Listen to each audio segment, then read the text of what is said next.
Hey everybody, welcome to Cole and I's seminar on human condition in Shakespeare's Hamlet. Beginning with our thesis, Shakespeare presents the human condition in Hamlet as an existence full of uncertainty and the inevitability of the unknown. This does have a bright side, however, as through Hamlet's character arc, we learn that inner peace and well-being can be achieved by accepting this ambiguity rather than resisting it. In his famous soliloquy, Hamlet ponders his existential crisis, asking himself whether it would be better to stay alive and deal with his struggles, or just end it all right now. To be or not to be, that is the question. Hamlet's dilemma leaves him in a paralyzed state, where he is just drifting through life, not really living or dying, as he fears both the consequences of life and death. He has a fixation on things that he cannot control, so he becomes trapped in a cycle of endless contemplation instead of taking action. Hamlet delays avenging his father because he needs proof of Claudius's guilt. He constructs elaborate tests to become certain that Claudius is guilty, but even after his suspicion is confirmed, where he tells Horatio, "I'll take the ghost's word for £1,000, he still delays acting and comes up with excuses that he doesn't really believe in. Hamlet decides not to kill Claudius when he appears to be praying because he thinks that would send him to heaven and be too easy of a death. But we know through Hamlet's existential crisis that he does not even believe definitively in heaven. So he's just coming up with baseless excuses to prolong having to take action. In contrast, by the end of the play, Hamlet finally lets go of this need for certainty, coming to the realization that fate will unfold as it must, which can be seen when he says, "If it be now, 'tis not to come. If it be not to come, it will be now. If it be not now, yet it will come. The readiness is all," while referring to death. However, it could be applied to any aspect of life. Things are going to happen, and you don't know when they're going to happen, so the only thing you control is being prepared. Everything else is beyond your reach and should not be a source of worry. This shift suggests that Shakespeare presents the human tendency to need absolute control as a source of suffering, while embracing life's uncertainties leads to clarity and peace. For our first secondary source, we look to Maynard Mack's analysis in his essay The World of Hamlet, which supports our thesis. Aligning with our analysis, Mack identifies that the play encourages the idea of the many uncertainties in life, saying that it reverberates with questions, anguished, meditative, alarmed. Mack also recognizes that Hamlet's initial paralysis comes from his desire for absolute control over everything. He uses the metaphor that Hamlet is trying to play at God by seeking absolute certainty and control over his circumstances. This extreme desire for control is what leads to his inaction and despair as he gets stuck in a cycle of contemplation. Aligning with the hopeful side of our thesis, Mack writes about the transformation that Hamlet undergoes after returning to Denmark. He notes that Hamlet learns that there are limits to the before and after that human reason can comprehend, leading to an acceptance of the human condition of unpredictability. This shift can be seen in Hamlet's reflection. There is a divinity that shapes our ends. Rough hew them how we will. By embracing the inherent uncertainties of human existence, Hamlet gains a sense of readiness and inner peace, recognizing that the readiness is all. For our second secondary source, Eric P. Levy's Epistemology of Ignorance in Hamlet provides his attempts to answer the question of why Hamlet delays his revenge. Exploring Hamlet's struggle between ignorance and knowledge, through the analysis of Hamlet as a character, Levy emphasizes Hamlet's obsession for certainty and control, simultaneously dissecting the epistemological questions the play raises. For example, what can be known for certain, fate's collision with one's life, and how the pursuit of truth and certainty can ultimately lead to tragedy and suffering. Aligning with our thesis, Levy highlights Hamlet's fear of uncertainty. Levy points out that the play is filled with unanswered questions, such as the ghost's nature, the morality of vengeance, and the unknowns of both life and death. By leaving these questions unanswered, the play mirrors the uncertainty in our world outside of the play.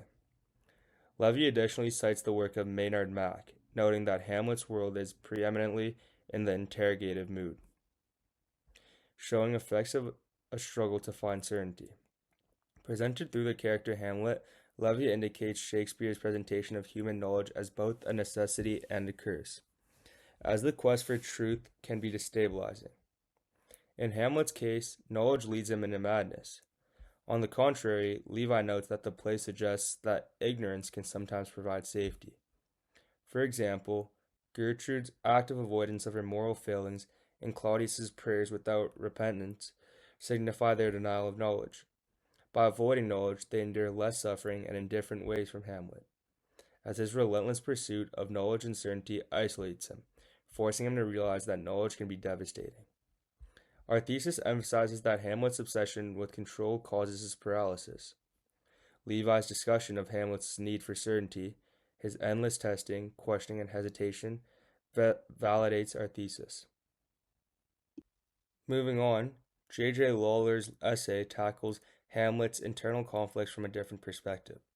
Lawler argues that Hamlet's delay of vengeance is not due to complete indecisiveness, but a deeper aversion against revenge itself.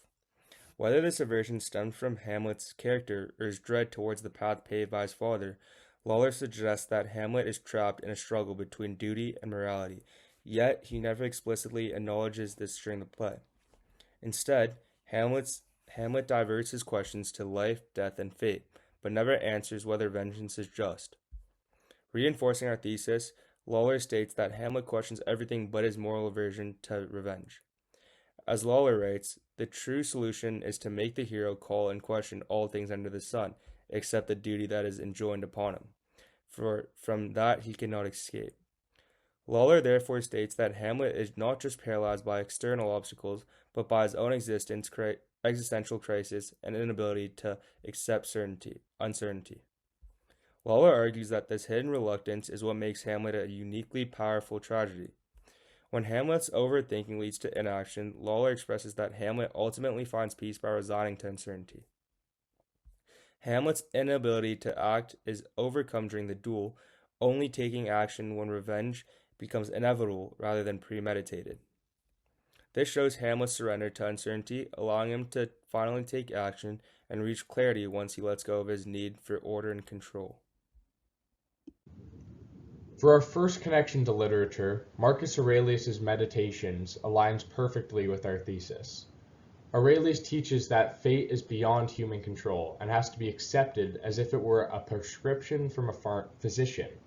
He says, "Accept then, and be pleased with whatsoever doth happen, though otherwise harsh and unpleasing, as tending to that end, to the health and welfare of the universe." Aurelius says that whatever circumstances you are put under, you should be pleased with it. This doesn't mean being passive and letting hardships destroy you. It just means accepting them as part of the process of life.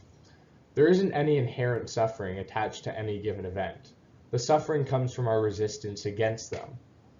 He reinforces this idea by saying, "Many of those things that trouble and straiten thee, it is in thy power to cut off, as wholly depending from mere conceit and opinion.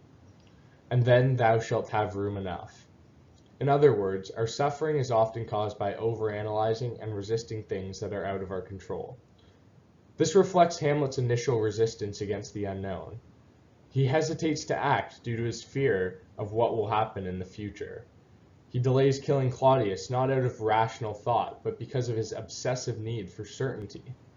However, by the end of the play, we see Hamlet finally accept his situation, expressing that the readiness is all, which aligns with Aurelius' philosophy. Although separated by over a millennium, both Shakespeare and Aurelius suggest that peace is achieved not by controlling everything, but by truly embracing and accepting your situation.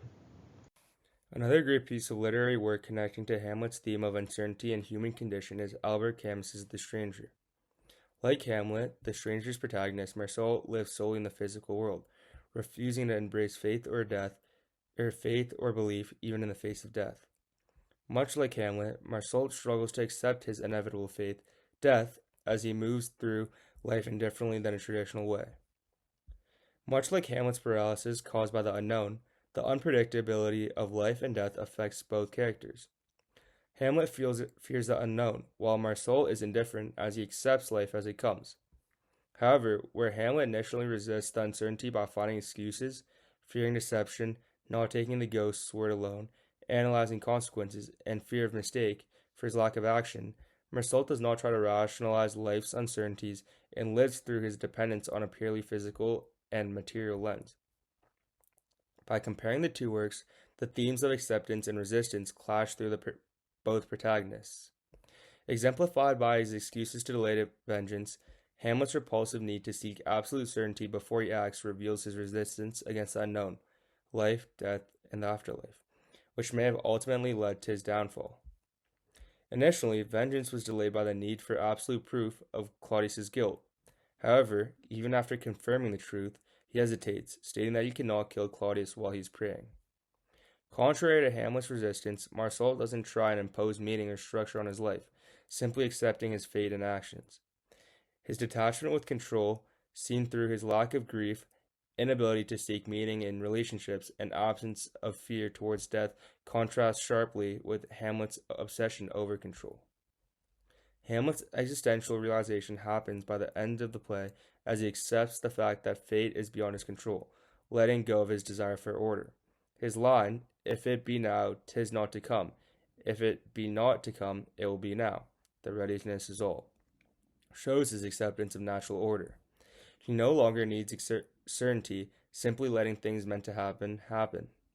Similarly, Marcel's existential moment occurs when he faces his execution. He realizes that life has no inherent meaning and there is no certainty of an afterlife. Therefore, trying to control it is pointless. He embraces the absurdity of life and death. Hamlet's suffering comes from trying to control the unknown, and his acceptance of fate allowed him to face death calmly, no longer haunted by uncertainty. Camus suggests that happiness comes from accepting life's absurdities. Marceau finds his freedom in embracing the randomness of life and the inevitability of death. Both Shakespeare and Camus suggest that suffering comes from trying to resist life's uncertainties rather than embracing them. One's mind and body can be put at rest when they accept the things they cannot control. The TV show The Sopranos explores the idea of human condition and existence through their protagonist Tony Soprano, presenting the versatility of Shakespeare's work in modern media. Much like Hamlet, Tony Soprano struggles to cope with an uncontrollable reality. He struggles with a sense of existence, wondering about his role in the world constantly. In Hamlet's soliloquies, such as his famous "to be or not to be," allow him to process his existential crisis. Hamlet wonders if life is worth living, grappling with the consequences of both life and death. Similarly, Tony processes things through his therapy sessions with Dr. Melfi. However, unlike Hamlet, Tony often takes extensive measures to deal with his problems as he is yet to be able to confront the concept of death. Both characters share the tendency to overanalyze their struggles, ultimately leading them to question themselves and their existence. Hamlet often questions if his suffering from fearing the unknown is worth enduring. Similarly, Tony struggles to see if his life has any meaning beyond the power he has acquired through violence and inhumane tactics. Despite Tony's therapy sessions and Hamlet's self-reflection, both characters remain haunted by their own minds. Hamlet lives in a bloodlusted state seeking revenge, but unable to take action. Tony is also haunted by his past, fearing that his actions will someday catch up to him, handing him the thing he fears the most, death. Because of this, both characters are unable to find their true meaning to their lives. Due to their inability to confront the uncertain, their fear of consequences and overthinking leads them to be paralyzed. Hamlet delays every opportunity to avenge his father, overthinking every consequence, saying the play's thing wherein I'll catch the conscience of the king, trying to confirm Claudius's guilt instead of acting. Because of his inability to act on his word, Hamlet is left in a paralyzed state, questioning his own existence, life, and death. Tony also hesitates when taking action against his threats within his own crime family, often leading to a bigger problem. Unlike Hamlet's fear of the unknown, the show emphasizes Tony's fear of consequences affecting his personal life or business matters, leaving him in a wandering state. The indecisiveness of both characters causes their suffering and they're unable to free themselves from internal conflict. Further, both protagonists are burdened with a sense of responsibility. In Act 1, Scene 5, Hamlet is haunted by his father's ghost, compelling Hamlet to avenge his death. To this, Hamlet responds, "The time is out of joint. Cursed spite that I was ever born to set it right." This shows Hamlet's resentment towards his fate. However, Hamlet's guilt causes him to hastily believe that his fate lies in his father's vengeance and attempts to resist it. Similarly, Tony is pressured by his father's criminal legacy. Tony is haunted by the expectations of his father and others. Both characters fear failing to live up to expectations. Tony's mother, Livia, often appears in his surreal dreams, representing a past he cannot escape. Similarly, Hamlet's vision of his father fuels his overwhelming sense of meaninglessness. Hamlet's hallucinations and Tony's surreal dreams mirror the unresolved guilt and inner turmoil they both face. By the end, Hamlet accepts that his fate is inevitable, allowing him to take action and freeing him from responsibility and pressure. In the ending of The Sopranos, although ambiguous, it is seen as a sign of Tony's resignation to the uncontrollable fate of death or life. Hamlet and Fight Club are very similar in their exploration of the negative consequences of the resistance against the uncertainty of life. Both Hamlet and the narrator struggle with a sort of paralysis from this unwillingness to accept their inability to control and be certain about everything. Hamlet delays acting because he is obsessed with certainty. He's so afraid of the uncertainty that comes with the consequences of his actions that it completely prevents him from moving forward in life. Similarly, Fight Club's narrator remains trapped in his boring, unfulfilling life, clinging to materialism because he fears the uncertainty of change. Neither character is truly suffering from external forces, but from their own resistance to anything that cannot be certain. The "just let go" scene is the perfect example of the narrator's struggle with control and his subsequent journey towards embracing the uncertain human condition.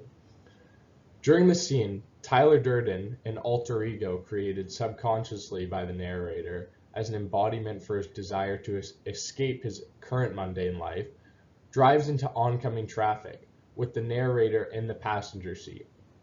Tyler eventually releases the steering wheel, and the narrator frantically tries to control the car. Tyler tells the narrator to stop trying to control everything and just let go. The ensuing car crash is like a metaphor for surrendering to life's inherent uncertainties, which destroys the narrator's deep-seated desire for order and predictability. This moment mirrors Hamlet's journey towards accepting the uncertainty of life. Both main characters' journeys, which end up with the confrontation of their desire for certainty and control, show us how valuable the ability to detach from these desires truly is.